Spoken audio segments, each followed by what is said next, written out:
আসসালামু আলাইকুম দর্শক, আবারও গণপ্রজাতন্ত্রী বাংলাদেশ সরকার অতিরিক্ত জেলা ও দায়রা জজ প্রথম আদালতের কার্যালয় মাদারীপুর থেকে নতুন একটি নিয়োগ বিজ্ঞপ্তি প্রকাশিত হয়েছে। এখানে বাংলাদেশের সকল জেলার নাগরিকগণ আবেদন করতে পারবেন। তো এরকম নিত্য নতুন সকল আপডেট পেতে অলওয়েজ জব আপডেট চ্যানেলটি সাবস্ক্রাইব করে পাশে থাকবেন এবং সম্পূর্ণ ভিডিওটি দেখবেন। তো চলুন বিস্তারিত দেখে নেওয়া যাক।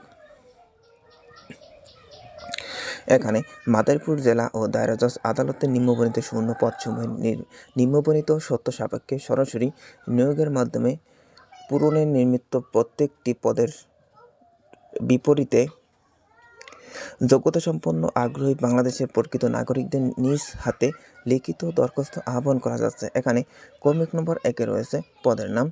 এখানে 7 লিপিকার কাম কম্পিউটার অপারেটর, যার বেতন স্কেল থাকবে 11,000 টাকা থেকে 26,590 টাকা, যার পদ সংখ্যা থাকবে একটি। এ পদের জন্য শিক্ষাগত যোগ্যতা প্রয়োজন পড়বে কোনো স্বীকৃত বোর্ড হইতে উচ্চ মাধ্যমিক সার্টিফিকেট বা সমমানের পরীক্ষায় উত্তীর্ণ এবং 7 লিপিতে লিখনে প্রতি মিনিটে বাংলায় 80 শব্দ ও ইংরেজিতে 100 শব্দ। কম্পিউটারে টাইপিংয়ে গতি প্রতি মিনিটে বাংলায় 25 ও ইংরেজিতে 30 শব্দ থাকতে হবে। এখানে ক্রমিক নম্বর 2 রয়েছে নিম্নমান সহকারী, বেঞ্চ সহকারী। এ পদের জন্য বেতন স্কেল থাকবে 9,300 টাকা থেকে 22,490 টাকা, যার পদ সংখ্যা থাকবে 2টি। এ পদের জন্য শিক্ষাগত যোগ্যতা প্রয়োজন পড়বে কোনো শিক্ষিত বোর্ড হইতে উচ্চ মাধ্যমিক সার্টিফিকেট বা সমমানের পরীক্ষায় উত্তীর্ণ এবং কম্পিউটার পরিচালনায় প্রশিক্ষণপ্রাপ্ত হতে হবে। এখানে ক্রমিক নম্বর 3-এ রয়েছে নিম্নমান সহকারী নাজির অথবা সহকারী জজ আদালত, যার বেতন স্কেল থাকবে 9,300 টাকা থেকে 22,490 টাকা, যার পদ সংখ্যা থাকবে একটি। এ পদের জন্য শিক্ষাগত যোগ্যতা প্রয়োজন পড়বে কোনো শিক্ষিত বোর্ড হইতে উচ্চ মাধ্যমিক সার্টিফিকেট বা সমমানের পরীক্ষায় উত্তীর্ণ সহ কম্পিউটার পরিচালনায় প্রশিক্ষণপ্রাপ্ত হতে হবে। এখানে ক্রমিক নম্বর 4-এ রয়েছে অফিস সহকারী কাম কম্পিউটার অপারেটর, যার বেতন স্কেল থাকবে 9,300 টাকা থেকে 22,490 টাকা, যার পদ সংখ্যা থাকবে 4টি। এ পদের জন্য শিক্ষাগত যোগ্যতা প্রয়োজন পড়বে কোনো শিক্ষিত বোর্ড হইতে উচ্চ মাধ্যমিক সার্টিফিকেট বা সমমানের পরীক্ষায় উত্তীর্ণ, কম্পিউটারে প্রশিক্ষণপ্রাপ্ত এবং কম্পিউটার ব্যবহারে সংক্রান্ত ওয়ার্ড প্রসেসিং, ডাটা এন্ট্রি ও টাইপিং গতি প্রতি মিনিটে সর্বনিম্ন বাংলায় 20 শব্দ ও ইংরেজিতে 30 শব্দ থাকতে হবে। এখানে রয়েছে ক্রমিক নম্বর 5-এ রয়েছে জারিকারক, যার বেতন স্কেল থাকবে 8,500 টাকা থেকে 20,570 টাকা, যার পদ সংখ্যা থাকবে 3টি। এ পদের জন্য শিক্ষাগত যোগ্যতা প্রয়োজন পড়বে কোনো শিক্ষিত বোর্ড হইতে মাধ্যমিক সার্টিফিকেট বা সমমানের পরীক্ষায় উত্তীর্ণ। এখানে ক্রমিক নম্বর 6 রয়েছে অফিস সহায়ক, যার বেতন স্কেল থাকবে 8,250 টাকা থেকে 20,010 টাকা, যার পদ সংখ্যা থাকবে 12টি। এ পদের জন্য শিক্ষাগত যোগ্যতা প্রয়োজন পড়বে কোনো শিক্ষিত বোর্ড হইতে ন্যূনতম 8ম শ্রেণী বা সমমানের পরীক্ষায় উত্তীর্ণ হলেই আবেদন করতে পারবেন। তো এখানে প্রার্থীকে সভাপতি নিয়োগ সংক্রান্ত বাছাই কমিটি অতিরিক্ত জেলা ও দায়রা জজ প্রথম আদালত মাদারীপুরকে সম্বোধন করে নিজ নিজ হাতে স্পষ্ট অক্ষরে আবেদন করতে হবে।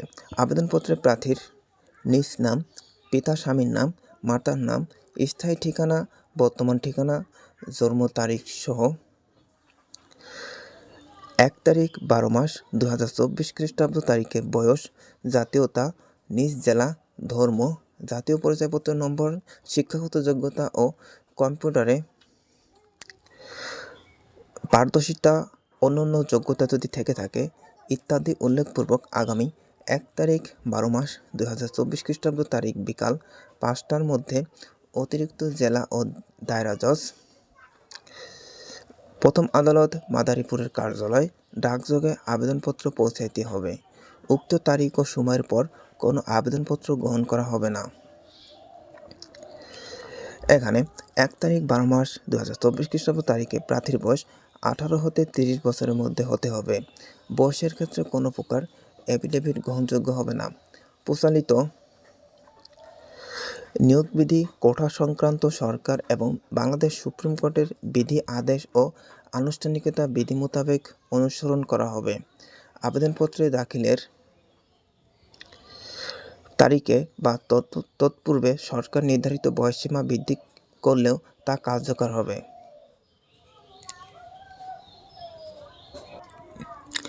প্রার্থী যে ঠিকানায় পত্র পেতে আগ্রহী সেই ঠিকানায় সম্বলিত 20 টাকার ডাকটিকিট যুক্ত 9.5 ইঞ্চি গুণ 4.5 ইঞ্চি সাইজের একটি ফেরত খাম আবেদনপত্রের সহিত সংযুক্ত করতে হবে। খামের উপরে পদের নাম ও কোঠা যদি থেকে থাকে সেটি উল্লেখ করতে হবে। পরীক্ষার ফি বাবদ 1 নং কর্মীকের জন্য 200 টাকা এবং 2 থেকে 6 নং কর্মীকের জন্য 150 টাকা অনলাইনে অটোমেটেড চালানের মাধ্যমে সোনালী ব্যাংক লিমিটেড অন 2104 0210 5098 14223226 নং কোডে জমা দিয়ে চালানের মূল কপি দাখিল করতে হবে। নিয়োগের ক্ষেত্রে সরকার কর্তৃক জারিকৃত বিধিবিধান অনুসরণ করা হবে। বাছাইকৃত প্রার্থীদের লিখিত, ব্যবহারিক ও মৌখিক পরীক্ষার তারিখ, সময় ও স্থান ইন্টারভিউ কার্ডের মাধ্যমে জানানো হবে। মৌখিক পরীক্ষার সময় প্রার্থীকে অবশ্যই শিক্ষাগত যোগ্যতা ও অন্যান্য যোগ্যতার সকল সনদের মূল কপি প্রদর্শন করতে হবে। পরীক্ষায় অংশগ্রহণের জন্য কোনো প্রকার টিএডিএ প্রদান করা হবে না এবং আবেদনপত্রের খামের উপরে পদের নাম ও নিজ জেলার নাম লিখতে হবে। অসম্পূর্ণ ও ত্রুটিপূর্ণ আবেদনপত্র সরাসরি বাতিল বলে গণ্য করা হবে। তো এই ছিল আজকের অতিরিক্ত জেলা জাহের জজ মাদারীপুরে সম্পর্কিত। সবাই ভালো থাকবেন, সুস্থ থাকবেন। খোদা হাফেজ।